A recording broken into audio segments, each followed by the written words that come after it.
নমস্কার, আমি অ্যাস্ট্রো দেবারতী। আমার ইউটিউব চ্যানেলে সকলকে স্বাগত।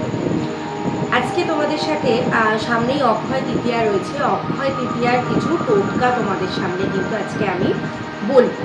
সকলে কিন্তু এই টোটকাগুলো ফলো করো, তাহলে দেখবে অনেক ভালো কিন্তু রেজাল্ট পাবে। প্রথমেই কটা জিনিস আমি তোমাদেরকে বলবো, সেটা হচ্ছে অক্ষয় তৃতীয়ার দিন অবশ্যই সকালে কিন্তু সবাই তাড়াতাড়ি একটু ঘুম থেকে উঠে পড়বে এবং সকলে কিন্তু অক্ষয় তৃতীয়ার দিন একটু তাড়াতাড়ি সকলে চান করবে, শুদ্ধ বস্ত্রে কিন্তু সকলে কিন্তু পুজো আচ্ছা করবে। এবার বলি, অক্ষয় তৃতীয়ার দিনে যারা ধরো পুজো আচ্ছা করবে বা অক্ষয় তৃতীয়ার দিন সকালবেলা চান করে অনেকেই আমরা নতুন জামা কাপড় পরি, এটাই কিন্তু নিয়ম। যদি কারোর কাছে নতুন জামা কাপড় নাও থেকে থাকে, কাঁচা জামা কাপড় পরবো, কিন্তু আমাদের কিন্তু মাথায় রাখতে হবে ওই জামা কাপড়ে যেন কোথাও কোনো রকম ছেঁড়া ফাটা না থাকে।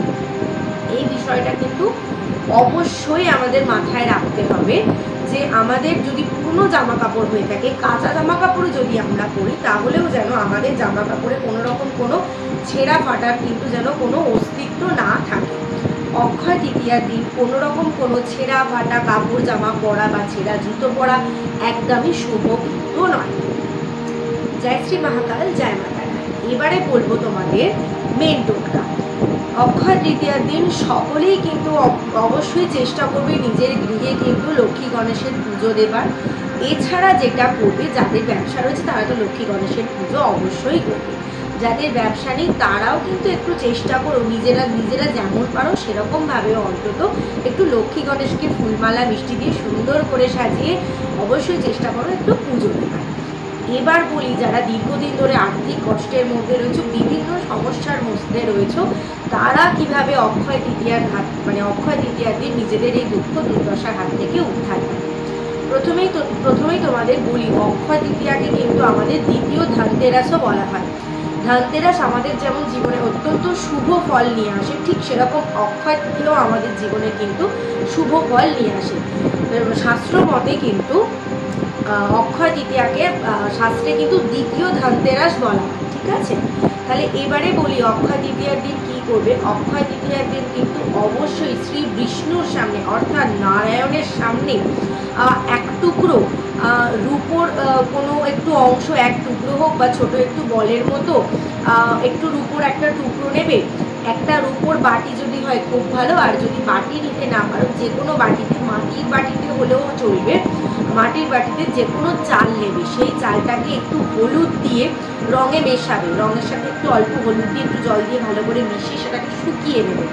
শুকিয়ে নেওয়ার পর কী করবে, ওই বাটিতে রাখবে। তার মধ্যখানে কী করবে, অবশ্যই ওই রূপোর 1 টাকার কয়েন হোক বা রূপোর ছোট একটু টুকরো, যার কাছে যেমন রূপো আছে সেটা ওই চালের মধ্যে দিয়ে ওই বাটিটার ওপর বা যে জায়গাটা রাখবে সেই জায়গাটার ওপর ঢাকা দিয়ে কিন্তু কী করবে, দিয়ে অবশ্যই কিন্তু নারায়ণের সামনে বা শ্রী বিষ্ণুর সামনে কিন্তু রেখে দেবে। এবার কি করবে, এবার যেটা করবে, ওই বাটির সামনে দাঁড়িয়ে বা বসে অবশ্যই 28 বার নাইলে 108 বার কিন্তু ওম নমো ভগবতে বাসুদেবায় নমঃ এই মন্ত্রটা কিন্তু 108 বার হলে সব থেকে ভালো, যদি ওটাকে জপ করতে পারো। আবারও মন্ত্রটা বলছি, স্ক্রিনে দিয়ে দেওয়া হবে, দেখে নেবে। ওম নমো ভগবতে বাসুদেবায় নমঃ এই মন্ত্রটাকে কিন্তু 108 বার করতে পারলে সব থেকে বেস্ট, এটা করবে। এবার যেটা করবে, যাদের আর্থিক প্রচুর কষ্টের মধ্যে রয়েছে তারা কি করবে, এই টোটকাটা করবে এবং প্রতি পূর্ণিমাতে ওই চালটা কিন্তু পরিবর্তন করবে। প্রত্যেক পূর্ণিমাতে কী করবে, ওই চালটা পরিবর্তন করবে। আবার ওই নতুন চাল নেবে, চালটাকে ভালো করে পরিষ্কার করবে, তার মধ্যে মানে একটু হলুদ একটু জল দিয়ে সেটাকে মেখে ভালো করে শুকাবে। শুকিয়ে সেটাকে আবার ওই বাটিতে দেবে, আবার রূপোর কয়েনটা বা রূপোর টুকরোটাকে ওর মধ্যে দিয়ে আবার ঢাকা দিয়ে দেবে এবং ওইটাকে আবার 108 বার কিন্তু ওই মন্ত্রটা দিয়ে তোমায় কিন্তু চ্যান্ট করতে হবে। প্রত্যেক পূর্ণিমায় কিন্তু এটা পাল্টাতে হবে এবং ওই চালটা, ধরো আগের পূর্ণিমায় যে চালটা দিয়েছিলে ওই চালটাকে কী করবে, নিজের বাড়ির ছাদে ছড়িয়ে দেবে, যাতে পশু পাখিতে এসে ওই চালটা কিন্তু খেয়ে নিতে পারে। এইটা একটা টোটকা করবে। সেকেন্ড যেটা করবে সেটা হচ্ছে, অক্ষয় তৃতীয়ার দিন কিন্তু প্রচুর দান ধ্যান করার চেষ্টা করবে। সব থেকে বড় দান ধ্যান হচ্ছে জল দান। মানুষকে জল দান করা হচ্ছে সব থেকে বড় দান, ঠিক আছে? এখন তো প্রচুর গরম পড়েছে, কিছু না পারো অন্তত ছোট বোতলে করে পথযাত্রীদের অন্তত জল খাওয়ানোর ব্যবস্থা করো অক্ষয় তৃতীয়ার দিন, বা কিছু যদি না পারো অন্তত ছোট ছোট বোতলে তাদের জল দিয়ে দাও, তারা নিয়ে চলে যাক। জল দান হচ্ছে কিন্তু মহৎ দান, জল দানের মতো পুণ্য কিন্তু কোনো পুণ্যে পাওয়া যায় না, এটা কিন্তু মাথায় রাখবে। তারপর যে যার সামর্থ্য অনুযায়ী অবশ্যই কিন্তু দান ধ্যান করবে।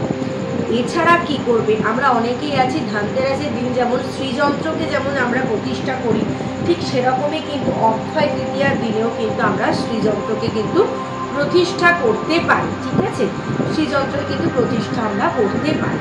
আর একটা করতে পারি যেটা টোটকা তোমাদেরকে বলবো, সেটা হচ্ছে ধরো অক্ষয় তৃতীয়াতে যারা ব্যবসা বাণিজ্য করো, যাদের ব্যবসায় বা চাকরির ক্ষেত্রে বিভিন্ন রকম সমস্যা হচ্ছে, প্রমোশন পাচ্ছ না, বা ব্যবসায় হঠাৎ হচ্ছে কি লোকজন আশা কমে যাচ্ছে ব্যবসায়ের দিকে, তারা কি করবে, তাদের ক্ষেত্রে এই টোটকাটা, একটা লাল শালু নেবে বা লাল কাপড় নেবে, তাইতে 11টা লক্ষ্মী কড়ি নেবে, 11টা নাভি শঙ্খ নেবে, কিছুটা আতপ চাল নেবে, এবং যেটা করবে 11টা হচ্ছে লাল রঙের গোলাপ, ওর মধ্যে দিয়ে কিছুটা গোলাপ জল ছড়িয়ে দেবে।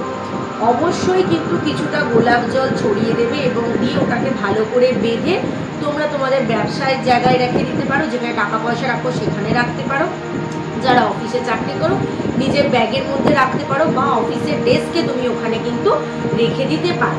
এতে দেখবে কি হবে, তোমাদের অনেকটা কিন্তু সমস্যার সমাধান কিন্তু হয়ে যাবে। অনেক ক্ষেত্রে ব্যবসার কিন্তু অনেক উন্নতি দেখা যাবে। যাদের চাকরির ক্ষেত্রে প্রমোশনে আটকে যাচ্ছে তাদের কিন্তু সেই প্রমোশনটা কিন্তু অনেক ইজিলি কিন্তু হয়ে যায়।